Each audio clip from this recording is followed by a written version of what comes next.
গণতান্ত্রিক রাজনীতিতে BNP chairman Tarique Rahman যে সংগ্রামের মধ্য দিয়ে প্রধানমন্ত্রী হয়েছেন, আগামীতে রাষ্ট্রপ্রধান হয়েও তাকে এই সংগ্রামের মধ্য দিয়ে পথ চলতে হবে বলে মন্তব্য করেছেন তথ্যমন্ত্রী জহির উদ্দিন স্বপন।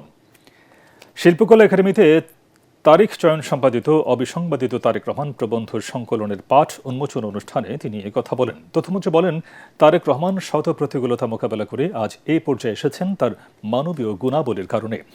রাজনীতির পথ অত্যন্ত কঠিন, আঁকাবাঁকা জানিয়ে তথ্যমন্ত্রী বলেন, এক সময়ের অবিসংবাদিত নেতা অন্য সময়ে জনগণের দ্বারা ধিকৃত হন, রাজনীতি থেকেও হারিয়ে যান।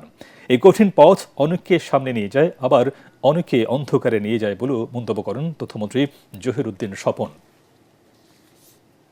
গণতান্ত্রিক রাজনীতিতে তারেক রহমানের মতো একজন নেতা যেরকম সংগ্রামের মধ্য দিয়ে এই পর্যায়ে এসেছেন, বাকি সময়টাও কিন্তু একজন রাষ্ট্রনায়ক হিসাবে সেই সংগ্রামের মধ্য দিয়েই তাকে পথ চলতে হবে।